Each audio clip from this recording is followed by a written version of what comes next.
ಎಲ್ಲ ನನ್ನ ಆತ್ಮೀಯ ವಿದ್ಯಾರ್ಥಿಗಳಿಗೆ ಪರಿಶ್ರಮ ನವೋದಯ ಯೂಟ್ಯೂಬ್ ಚಾನಲ್ಗೆ ಆತ್ಮೀಯವಾದ ಸ್ವಾಗತ. ವಿದ್ಯಾರ್ಥಿಗಳು, ಇವತ್ತಿನ ದಿನ ನಾವೇನ್ ಮಾಡೋಣಪ್ಪ ಅಂತಂದ್ರೆ ಇಂಪಾರ್ಟೆಂಟ್ ಆಗಿರ್ತಕ್ಕಂತಹ ಒಂದು 10 ಪ್ರಶ್ನೆಗಳನ್ನ ಆದರ್ಶ ವಿದ್ಯಾಲಯದಲ್ಲಿ ಯಾವ ರೀತಿ ಕೇಳ್ತಾರ ಅಂತ ಹೇಳಿ ನೋಡ್ತಾ ಹೋಗೋಣ. ಮೊದ್ಲಿಗೆ ಏನಪ್ಪಾ ಅಂತಂದ್ರ ಇಲ್ಲಿ ನಮ್ಮ ಯೂಟ್ಯೂಬ್ ಚಾನಲ್ ವತಿಯಿಂದ ನಾವ್ ಏನ್ ಮಾಡ್ತಿದೀವಿ ಅಂತಂದ್ರೆ ಒಂದು ಆಪ್ ಅನ್ನ ಲಾಂಚ್ ಮಾಡಿದೀವಿ. ಈಗಾಗಲೇ ಏನ್ ಮಾಡಿದೀರಾ ಅಂತಂದ್ರೆ ಕೆಲವೊಂದಿಷ್ಟು ವಿದ್ಯಾರ್ಥಿಗಳು ಇಂಟ್ರೆಸ್ಟೆಡ್ ಆಗಿರ್ತಕ್ಕಂತಹ ವಿದ್ಯಾರ್ಥಿಗಳು ರಿಜಿಸ್ಟ್ರೇಷನ್ ಅನ್ನ ಮಾಡ್ಕೊಂಡಿದ್ದೀರಾ. ನಾವೇನ್ ಮಾಡ್ತೀವಿ ಅಂತಂದ್ರೆ ಆನ್ಲೈನ್ ಕ್ಲಾಸಸ್ ಗಳನ್ನ ಕೊಡೋಕೆ ಪ್ರಾರಂಭ ಮಾಡ್ತಿದೀವಿ. ಇದರಲ್ಲಿ ಪ್ರೀ ಮಟೀರಿಯಲ್ಸ್ ಅನ್ನ ಕೊಡ್ತೀವಿ, ಆಮೇಲೆ ಲೈವ್ ಕ್ಲಾಸಸ್ ಅನ್ನ ಕೊಡ್ತೀವಿ, ರಿಕಾರ್ಡೆಡ್ ಕ್ವಿಜಸ್ ಅನ್ನ ಕೊಡ್ತೀವಿ, ಆಮೇಲೆ ಬುಕ್ಸ್ ಗಳು ಅವೈಲೇಬಲ್ ಇರ್ತಾವ. ಅಂತಂದ್ರೆ ನೋಟ್ಸ್ ಗಳನ್ನು ಏನ್ ಮಾಡ್ತೀವಿ ಅಂತಂದ್ರೆ ನಿಮ್ಮ ಒಂದು ಅಡ್ರೆಸ್ ಗೆ ನೀವು ಕಳಿಸಿದ್ರಿ ಅಂತಂದ್ರೆ ಪೋಸ್ಟ್ ಮಾಡ್ತೀವಿ. ಆಮೇಲೆ ರೆಕಾರ್ಡೆಡ್ ಕ್ಲಾಸಸ್ ಗಳನ್ನ ಕೊಡ್ತೀವಿ. ಪ್ರೀ ಮಾಕ್ ಟೆಸ್ಟ್ ಅಂತಂದ್ರೆ ಆನ್ಲೈನ್ ಕ್ಲಾಸಸ್ ಗಳನ್ನ ಆನ್ಲೈನ್ ಟೆಸ್ಟ್ ಗಳನ್ನ ತಗೋತೀವಿ. ಆಮೇಲೆ ಪರ್ಸನಲೈಸ್ ಗೈಡೆನ್ಸ್ ಇರ್ತದೆ. ಪ್ರತಿಯೊಬ್ಬ ವಿದ್ಯಾರ್ಥಿಗೂ ಏನ್ ಮಾಡ್ತೀವಿ ಅಂತಂದ್ರೆ ನಾವು ಪರ್ಸನಲ್ ಆಗಿ ಗೈಡೆನ್ಸ್ ಅನ್ನ ಮಾಡ್ತೀವಿ. ಹಾಗಾದ್ರೆ ಇವತ್ತಿನ ಪ್ರಶ್ನೆಗಳು ಇಂಪಾರ್ಟೆಂಟ್ ಆಗಿರ್ತಕ್ಕಂತ ಟಾಪ್ 10 ಪ್ರಶ್ನೆಗಳು ಏನದಾವ ಅಂತ ಹೇಳಿ ಇವತ್ತಿನ ಕ್ಲಾಸ್ ಅಲ್ಲಿ ನಾವು ನೋಡ್ತಾ ಹೋಗೋಣ.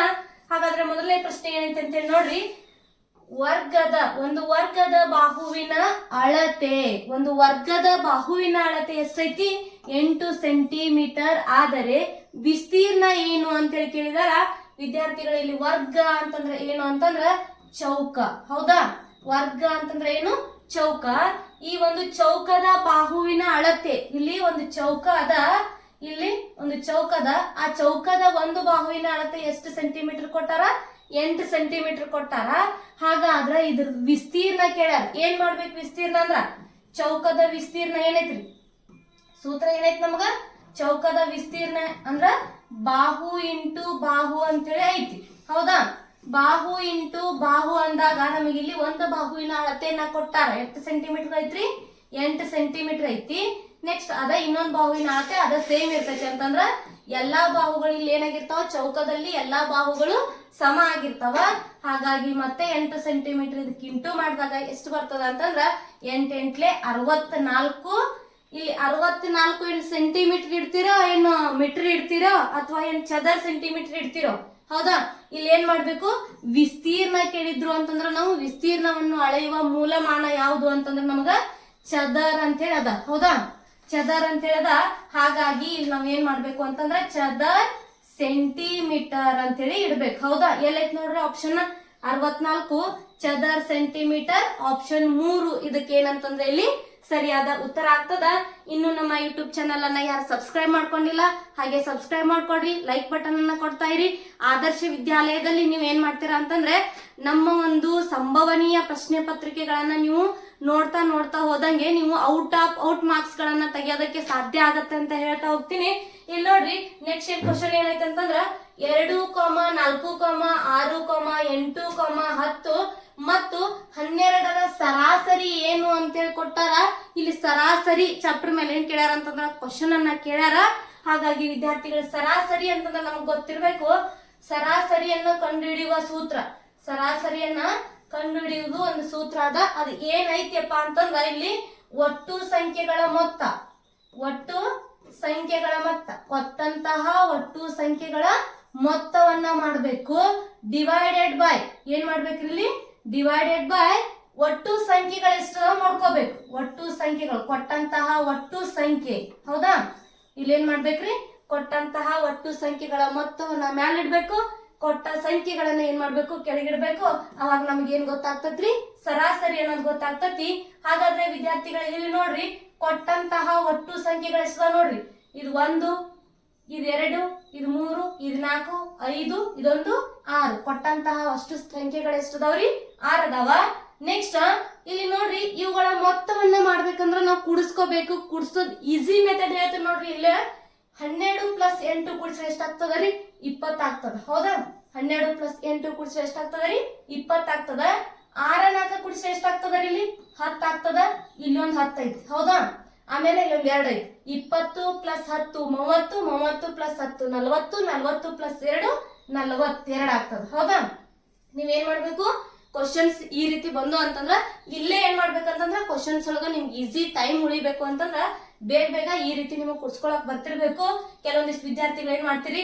2ರ ಕೆಳಗೆ 4 ಇಟ್ಕೊಂಡು, ಮತ್ತ 6 ಇಟ್ಕೊಂಡು, 8 ಇಟ್ಕೊಂಡು, 10 ಇಟ್ಕೊಂಡು, ಮತ್ 12 ಇಟ್ಕೊಂಡು ಹಿಂಗ್ ಕೂಡಿಸ್ತೀರಿ.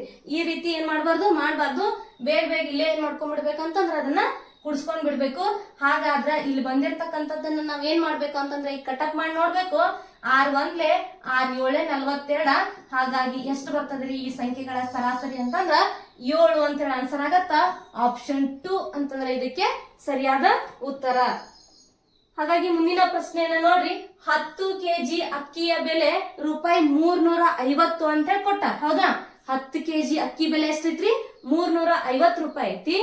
ಆದರೆ 1 ಕೆಜಿ ಅಕ್ಕಿಯ ಬೆಲೆ ಎಷ್ಟು ಅಂತೇಳಿ ಕೇಳಿದಾರ. 10 ಕೆಜಿ ಅಕ್ಕಿಯ ಬೆಲೆಯನ್ನ ಕೊಟ್ಟು 1 ಕೆಜಿ ಕೇಳಿದಾರ ಅಂತಂದ್ರೆ ನಮ್ಗೆ ಏನ್ ಮಾಡ್ಬೇಕು? ನಾವು ಡಿವೈಡ್ ಬೈ ಮಾಡ್ಬೇಕು. ಹಾಗಾದ್ರೆ ನೋಡ್ರಿ 350 ಡಿವೈಡೆಡ್ ಬೈ 10 ಮಾಡೋಣ. 10 1 10 3 ಎಷ್ಟ್ರಿ? 30. ಎಷ್ಟು ಉಳಿತು? 30ರಾಗ 35ರೊಳಗ 30 ಕಳೆದ್ರೆ ಎಷ್ಟು ಉಳಿತು? 5 ಉಳಿತು. 10 5 50. ಹಾಗಾದ್ರೆ ಎಷ್ಟು ಬಂತ್ರಿ ನಮಗ?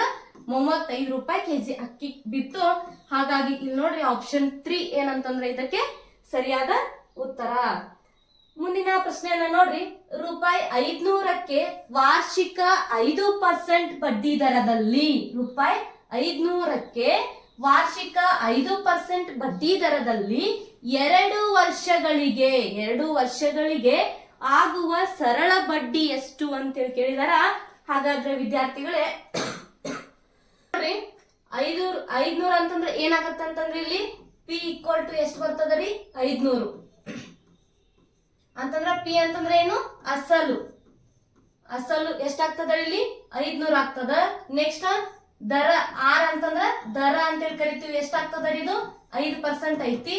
ನೆಕ್ಸ್ಟ್ ಟಿ ಅಂತಂದ್ರೆ ಏನ್ರಿ? ಕಾಲ. ಹೌದಾ? ಟಿ ಅಂತಂದ್ರೆ ಏನ್ರಿ? ಕಾಲ ಎಷ್ಟೈತಿ? 2 ವರ್ಷ ಐತಿ. ನೋಡ್ರಿ ಟಿ ಅಂತಂದ್ರೆ ಏನ್ರಿ? ಕಾಲ ಅಂತೇಳಿ ಬರ್ತದ. ಹಾಗಾಗಿ ಇಲ್ಲಿ ಎಷ್ಟು ವರ್ಷ ಕೊಟ್ಟಾರು? 2 ವರ್ಷ ಅಂತೇಳಿ ಕೊಟ್ಟಾರ. ಹಾಗಾದ್ರೆ ನಮಗ್ ಸರಳ ಬಡ್ಡಿಯನ್ನ ಕಂಡುಹಿಡಿಯುವ ಸೂತ್ರ ಗೊತ್ತಿರ್ಬೇಕು. ಸರಳ ಬಡ್ಡಿ ಅಂತಂದ್ರೆ SI ಅಂತ ಹೇಳ್ತೀವಿ. SI equal to PTR divided by 100 ಅಂತ ಕರಿತೀವಿ. ಹಾಗಾದ್ರ ಇಲ್ಲಿ ನಾವು ಸೂತ್ರದೊಳಗೆ ಏನ್ ಮಾಡೋಣ ಅಂತಂದ್ರೆ ಇದನ್ನ ತುಂಬ್ಕೋತಾ ಹೋಗೋಣ. 500 ಪಿ ಅಂತಂದ್ರೆ ಎಷ್ಟೈತ್ರಿ? 500 ಐತಿ. ಟಿ ಅಂತಂದ್ರೆ ಎಷ್ಟೈತ್ರಿ? 2 ಐತಿ. ಇಂಟು ಆರ್ ಅಂತಂದ್ರೆ ಎಷ್ಟೈತ್ರಿ? 5 ಐತಿ. Next divided by 100. Okay. Next ಇಲ್ಲಿ 100 1 100 5 5 5 ಎಷ್ಟ್ರಿ? 25. 25 2 50. ಎಷ್ಟು ಬರ್ತದ ಇಲ್ಲಿ ಸರಳ ಬಡ್ಡಿ? SI ಈಕ್ವಲ್ ಟು 50 ಅಂತ ಹೇಳಿ ಬರ್ತದ. ಆಪ್ಷನ್ 3 ಏನಂತಂದ್ರೆ ಇದಕ್ಕೆ ಸರಿಯಾದ ಉತ್ತರ. ಮುಂದಿನದಾಗಿ ನೋಡ್ರಿ. 3 5 7 11ರ ಮಸಅ ಕಂಡು ಹಿಡಿಯಿರಿ ಅಂತ ಹೇಳಿ ಪ್ರಶ್ನೆಯನ್ನ ಕೇಳಿದಾರ. ಹಾಗಾದ್ರೆ ವಿದ್ಯಾರ್ಥಿಗಳಿಗೆ ಏನ್ ಮಾಡ್ಬೇಕು ಅಂತಂದ್ರ 3 5 7 11ರ ಮಸಅ ಕೇಳಾರ ಅಂತಂದ್ರ ಈ 3 ಒಂದ ಮಗ್ಯಾಗ ಬಾ ಹೋಗ್ತಾವ್ ನೋಡ್ಕೋಬೇಕು. ಇಲ್ಲಿ 3 5 7 ಇವು ಅವಿಭಾಜ್ಯ ಸಂಖ್ಯೆಗಳಾಗಿದ್ರಿಂದ ಇವೇನಾಗಂಗಿಲ್ಲ, ಒಂದ ಮಗ್ಯಾಗ ಬಾ ಹೋಗಂಗಿಲ್ಲ. ಹಾಗಾದ್ರೆ ಯಾವ ಮಗ್ಯಾಗ ಹೋಗ್ತಾವ ಅಂತಂದ್ರ ಒಂದನ್ ಮಗ್ಯಾಗ ಬಾ ಹೋಗ್ತಾವ. ಹಾಗಾಗಿ ಆನ್ಸರ್ ಏನಾಗ್ತದ ಇದಕ್ಕ? ಆಪ್ಷನ್ 3 1 ಆಗ್ತದ. ಎಲ್ಲಾ ಅವಿಭಾಜ್ಯ ಸಂಖ್ಯೆಗಳ ಒಂದು ಮೋಸ ಏನಾಗಿರ್ತೈತಿ ಅಂತಂದ್ರ ಯಾವತ್ತು 1 ಆಗಿರ್ತೈತಿ. ಅದನ್ನ ನೆನಪಿರ್ಬೇಕು. ಅವಿಭಾಜ್ಯ ಸಂಖ್ಯೆಗಳ ಮೋಸ ಕೇಳಿದ್ರು ಅಂತಂದ್ರ ಏನ್ ಬರ್ತೈತ್ರಿ? ಇಲ್ಲಿ 1 ಅಂತ ಹೇಳಿ ಬರ್ತದ.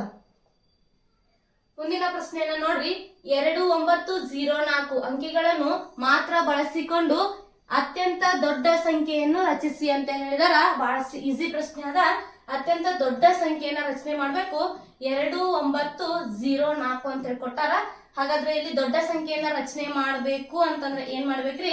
ಫಸ್ಟ್ ಏನ್ ಮಾಡ್ಬೇಕು? ದೊಡ್ಡ ಸಂಖ್ಯೆಯನ್ನ ತಗೋಬೇಕು. 9 9ರ ನಾಲ್ಕಿನ ಸಣ್ಣದು, 4 4ರ ನಾಲ್ಕಿನ ಸಣ್ಣದು 2 ಅದ, ಆಮೇಲೆ 0. ಓಕೆ. ಎಲ್ಲೈತಿ ನೋಡ್ರಿ ಆಪ್ಷನ್?